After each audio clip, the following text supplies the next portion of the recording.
Welcome back to my Let's Play playthrough, where I'm just taking it nice and slow, and as you guys can see, I have been quite busy between episodes. Although I want to take this world nice and slow, I do want to progress this starter build, as I find it quite important to have a location where I can sort of store all my resources and start the world off in the right direction. Now I do tend to find that a really important part of these initial starting stages of any build is to get the shapes that you generally want and build it out as something that's really easy to remove. So I've used Netherrack because I have a fair bit of it already. Most of this Netherrack I was able to get from abandoned Nether portals. And I also created a Nether portal in my area that I've been chopping down trees as well, and I've been going into the Nether to collect some of this as well. Now I thought it'd be good just to start off here to have a general chat about what I want to achieve with this starter base. The main things I want to achieve is to have a spot for an enchanting table, spot to sleep, and some sort of storage room. Anything else above that is sort of a bonus. I think that's sort of the main things that you do need in any starter base. Now, as you can see, I've sort of got three main peaks to the building coming off the front here. And the three peaks, the main central section is going to be the entryway and sort of the main sleeping spot. The off to the side is going to have an enchanting setup is the plan. And then off to one other side is going to have the small storage room to start the world off. Now, as I start to build up the walls, you can see that I've used a white palette. The main blocks that I've used here is birch, pale oak logs, and calcite.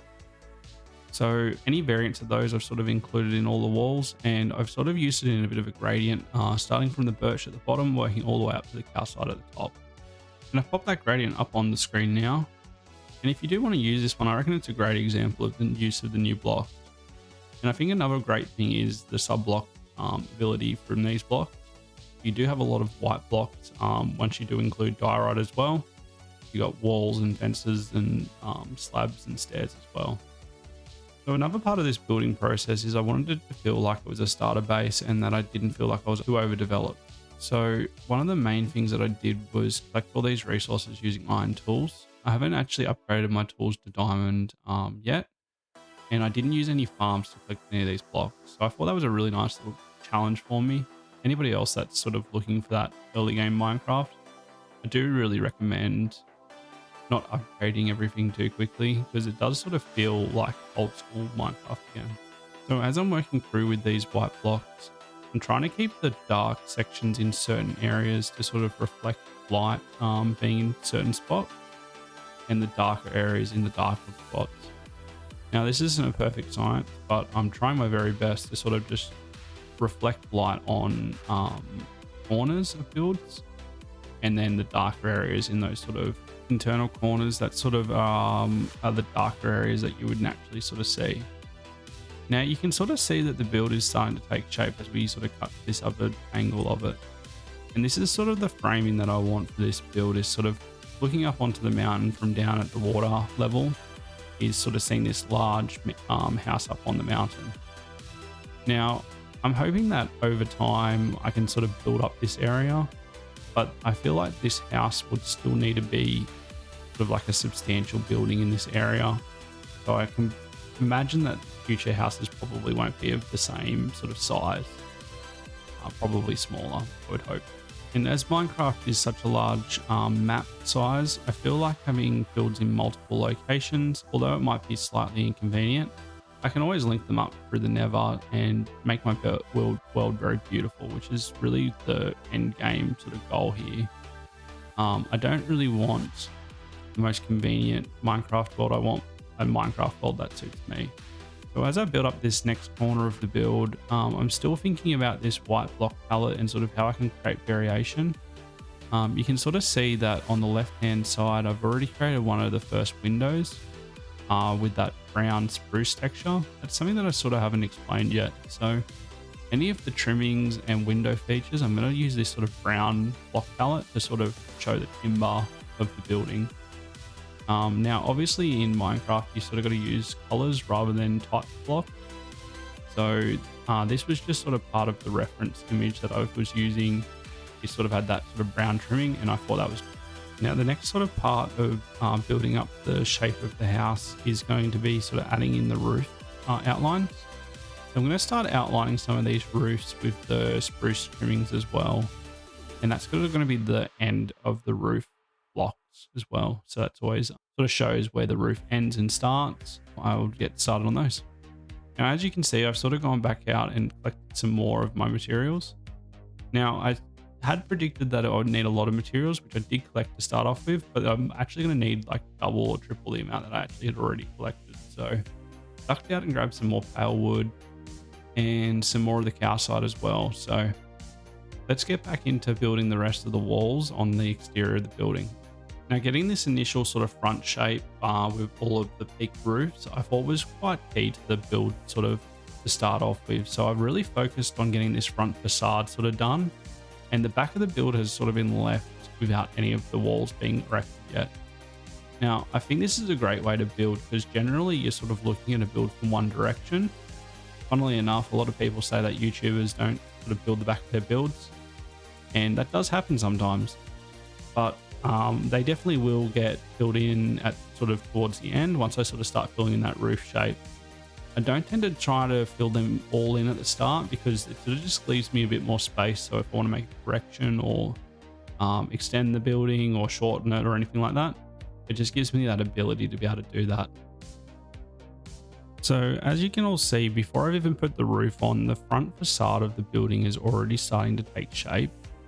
Now I've got these 3 main peaks that I've built up and they're all looking awesome and I'm really happy with the shape. So I'm going to get on with just finishing off these few little walls and then I'm going to get started on the roof. So here we go with the start of the roof blocks.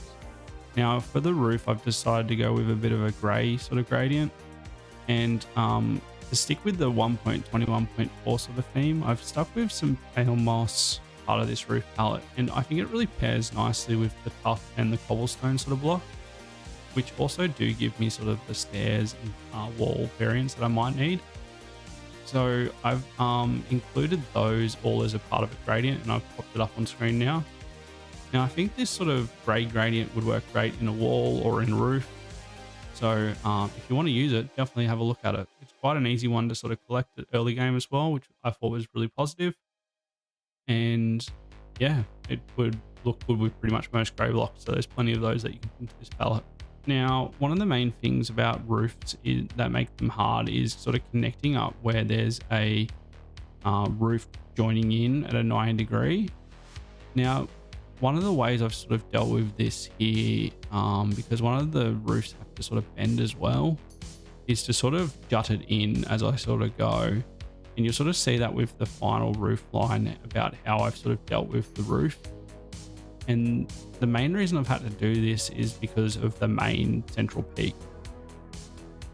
Now, I think it's really important as well in Minecraft to try and incorporate curves or not straight lines every once in a while, because it obviously just gives the build a bit more realism as much as you can sort of achieve. Now, I'm sure some of you guys have spotted already, but I sort of stuffed up here. I've started building the roof that sort of goes towards the back of the build, if you were to look at it from the front, and actually don't need that part of the roof because the other part of the peak from the side is actually going to take up that space. So I realized this in a few seconds and I've got to now delete it all. This just goes to show that sort of building on the fly, you will make mistakes, but to be honest, they're easily fixed. You just remove the blocks, you keep moving on. So as I was talking away about the roof lines, I've built up the tower as well here. So the tower is going to be one of the main features of this build, and I've sort of just built this general cylinder to start off with, but I'm going to come back later and come through the whole build and sort of detail out this whole front facade. Now eventually I do want to detail out the back and the side walls as well, but I generally don't do this until I've finished the interior of the build, and that sort of lets me indicate where I want windows or if I don't want windows in certain areas. And I think this is a great way to sort of build because it sort of just allows that sort of freedom interior wise, which is actually the main part that you actually want to be using. Now here we go, trying to build up this front entryway. Now I think the front entryway of any sort of build should always be the standout feature, or at least one of the standout features, because to be honest, this is where you're going to be going in and out of your building. And I think it should always be a bit of a star of the show. Now I tried out the stripped dark oak wood here and I wasn't absolutely in love with it. So I came back and I replaced it here with acacia, which I reckon turned out way better. And another little helpful hint here, I haven't only just used acacia as well. I have used a few pumpkins here, actually, funnily enough. And that was just to get that pop of orange. Because once I step back from the build a little bit, that little pop of orange will sort of mimic what light would sort of look like if it was sort of hitting that part of the building. And I reckon any sort of those sort of features make builds look 10 times better. Now, as I'm sort of wrapping up this build, I'm sort of finishing off the roof lines here, and then I'll start finishing off the back of the build. Now, I reckon this is the best sort of way to make these builds, especially when you're not doing them in creative or anything like that. Not using any tools. So I think the most important thing is to get whatever the sort of the picture frame that you want to look at the build through. Frame the picture in that, build that part up, and then build the rest of the build straight after that. And I reckon that's the best way that I tend to find a build, and I'm not sure if you guys find it a different way. Drop it down in the comments if you build in a different way to me and you find this completely different. I'd be really interested to know everybody else's building techniques, because this is just the sort of way I've built over time, and I'm sure everybody else is building in different ways. So as we go through the back of the building here, you might have seen between the two areas in the building, there's sort of this flat space that I've sort of filled up with these oxidized copper grate. Now, I've been wanting to find more use cases for these, and I've sort of built this mezzanine area where I'm going to sort of have this outdoor area with pot plants and maybe some bench seats eventually. And I'm really liking this sort of space because I'm trying to bring more of my base outside, but it's still in the safe space. And I think this would be a really nice space. Now, as I sort of said earlier, I am going to start detailing the front of the build more, and this initial column that I sort of built for the tower, it looks very plain, and I want to add some more life to it. Now, the reference image I'm sort of working on has some small windows in it and some other bits and pieces going up the tower, and I've done the best I can with this. Now, the internal of this tower actually houses the stairwell as well, so I am sort of restricted about what I can do with the blocks, because I actually can't build into the tower too much, because otherwise I will block that stairwell. So have a look at what I've sort of done with the detailing, even though I've sort of only had sort of one block depth to do that. So to wrap all this up, I think the most important part is sort of connecting your base with the area around it as well. I don't want the base to feel like it's sort of been plopped down on this space. I want it to feel like it's included as part of this world.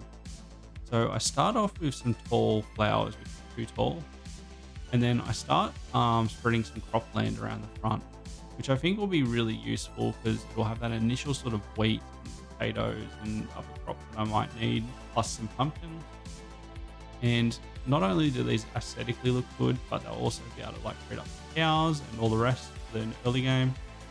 And I think this is always a really nice feature of an early game base, is having practical but also aesthetic. So now that I've wrapped up the exterior of the build, let's get stuck into the interior of the build as well. And I know you might all be saying, what? There's going to be an interior as well? Yeah, I know. It's surprising, but I actually do build interiors sometimes. So it looks like I'm going to have to crack out the shovel here and level out this whole floor. So that's going to be the only way that I can sort of get the levels right before we can get placing in the new flooring. And well, that actually took a lot longer than I expected. Using iron tools for this whole build has taken way longer than I initially anticipated. And to be honest, it's been actually a really nice experience because I sort of haven't been building too fast, and every block that I sort of place, I have to place with a bit of purpose, because I do know that it's going to take me a long time to sort of reharvest it back up. And I think that this has sort of forced me into building with a bit more care and sort of taking my time with the build a bit more, which has been really nice. So one of the main blocks that I want to actually start using as part of this floor design is these tough blocks. I don't remember if these are the chiseled or if these ones are, I think these are chiseled. And I think they look really nice as a floor texture with that really nice square on the top. And I'm going to be incorporating them with basalt, smooth basalt to be exact. Now, I think this makes a really nice flooring, and it's a block that I wouldn't normally use. But I think the smooth basalt with its sort of cooler textures will sort of assist with the block I'm planning on using on the walls.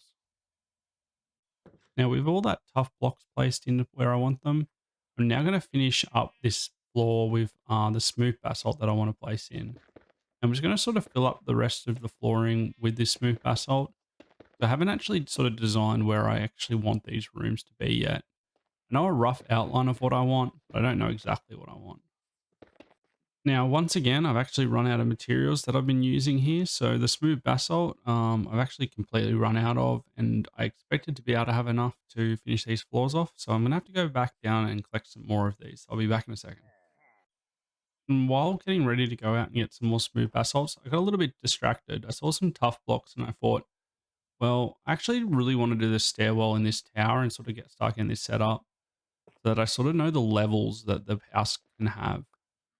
I'm not too sure if this is going to be a one, two, or three-story house, and I'm planning on using this tower area to sort of give me the stairwell to be able to access these other areas of the house. So here we go as we start to design the stairwell. And well, I actually don't want to say how long that took me to make the stairs. It's actually really quite tricky to make stairs in such a small space and still make them be able to be used by the character as well and get elevation quite quickly. I obviously could have made the stairs with something like slabs, but obviously the progression of the stairwell up around the cylinder would have taken a lot longer. So one of the main areas I want this stairwell to connect is this sort of area, external area outside that we saw earlier in the time lapse. So I'm going to climb up the stairs and use FreeCam to sort of find out a spot where I can pop out. Nice. This is actually looks like the spot that we want to come in and out of. Let's make a hole and then start covering up this area so that we can use this for an external outside area. Now I've been out on a bit of an adventure. I've gone out and collected all the smooth basalt that I needed, finished placing in the floor, and now I'm going to start placing in some of these walls that I want. Now the walls are a bit different because I'm using a block that doesn't sort of come in the world very easily. I'm actually going to use purple terracotta. To get this block, I've actually had to go and get mud, then turn it into clay, and then turn that clay into terracotta. Now, this isn't an easy process, but I'm really happy with the end result. So you can actually see that the basalt sort of has that blue black sort of texture to it. And I thought that blue and black together with the purple would sort of make the purple pop even more, but sort of not clash. And I'm really happy with the end result of how the basalt sort of turned up on the floors. So symmetry is really important to any build. And as you probably can see now, once I've placed this log in, I actually don't have enough space to place in the purple terracotta because the actual external wall block is in the way. So what I'm going to have to do now is tear down the whole external wall where I need to put these blocks and move it one block away. Now, this is a good argument as to why you shouldn't build up your external walls too quickly. But as I sort of finish the outside shell of the building first, this is just part of the build process. Like it never really even happened. Now, all I've done for now is just push these external blocks one block out. Now, I probably will have to come through later and sort of retexture this area or potentially sort of add something else here to sort of cover this up. And that's the benefit of not doing your sides and back sections of your walls, is that when you have things like this happen, you don't have like a large lean-to on that section of the building yet or anything like that.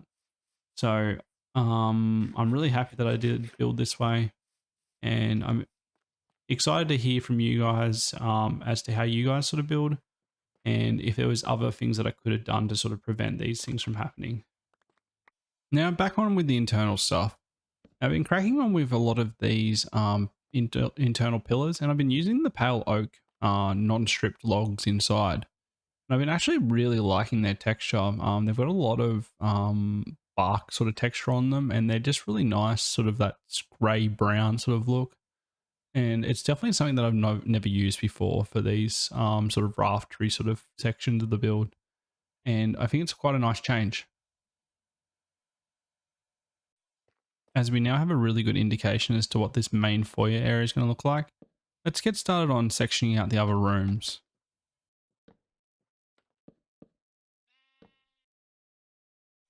Now this small room at the front here is something that I've always wanted to do.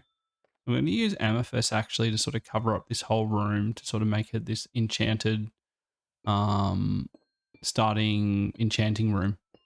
Now the plan is eventually to sort of jazz this up, but just to start off with, I think this will look pretty good. Yeah, nice. That's exactly what I was thinking of. Now for this next room, I was sort of thinking of something that sort of displays all of the flora that I've collected in the world. So any of the plant life, I want to be able to display it in a nice way. And I think this room will sort of encapsulate that. So I'm going to sort of build up something that feels sort of lush and green in the middle of the base. And I hope you guys all like it. Well, this is where I'm at so far with the build, and I'm going to go collect some more blocks now that I don't have available to me at the moment. And one of the main things that I want to get is a couple lily pads. So let's go see if I can find them. So I went out on a bit of an adventure, and sadly I didn't find any lily pads yet. So I'm going to flood this area and sort of get that pond feeling to start off with and see how I feel about it. Maybe I can come up with some sort of alternative to lily pads to start off with and then introduce them later. Now, one of the main things that I wanted to do with this space is sort of show off all of the different flora that I've gotten. And I think one of the main things to have in your world is a collection of all the saplings. Now, this is really handy if for some reason you cut down a tree and you forget to replant it. I think this backup sapling of each type will be really handy. And now my plan also with the dark oak and the new pale wood is to also keep 4 of each of those saplings. So in case I want to grow another one of those trees in the future, I do have these saplings available to me. Now let's finish decorating this room with a couple more pots and shelving and all the different bits and pieces that I will need in the future to finish storing up the rest of these blocks that I want to keep in here. Now, I think it's really important as well with these shelvings, things that they're going to go quite vertical, is to leave some sort of access point via the scaffolding that looks aesthetic to be able to go up and down and access these saplings. And another really practical use of this space is I'm actually going to pop in some jungle logs here as well and attach some of the cocoa beans I've found on my travels so that I've got a cocoa bean area that I can harvest these and get more cocoa beans. Now, the main use for them really is for brown dye, which I don't use too much of, so I actually really don't need a large supply of cocoa beans, to be honest. All right, now on to the storage room. So I'm going to keep this one really simple, and I'm just going to stack 2 high chests on one wall and then barrels on the other. And the chests are going to have some signs made out of pale wood that just sort of give me the ability to be able to write what's in the contents in those chests. I don't think that it needs to be more complex than this because it actually is only my starter storage and it will eventually be replaced. Now, on another mission out in the world, I did actually successfully collect some lily pads. So you can see me here with the finished product of what I wanted. So I wanted this sort of zen sort of pond that I have to jump across. That's between sort of my main sort of foyer area and the storage area. Now, it's not practical, but I thought it'd be a bit of fun just to sort of have this. And I think this is a good part of the world. Now, going up this ladder, I'm actually going to build a second story here. Because the storage section's below this, I don't actually need the roof height. So I'm going to use this extra space just for an empty room at the moment. I actually don't have any ideas for it. So if you guys have some ideas for what I should do with this room, drop them down in the comments. I'd love to hear what you guys think. But at the moment, I'm just going to leave it blank because I actually don't have a use for it. But while I'm designing the house and I'm sort of in the mood for doing the interiors, I thought I'd get this room sort of decked out. And this is the end product.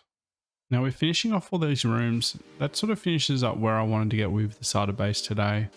I haven't finished moving all my resources in here yet, but I'd love to get your input as to how you guys think I went with building my first starter base. Next episode, I'm hoping to get my enchanting done and get some of those diamond tools done. Hope to see you guys there. Bye.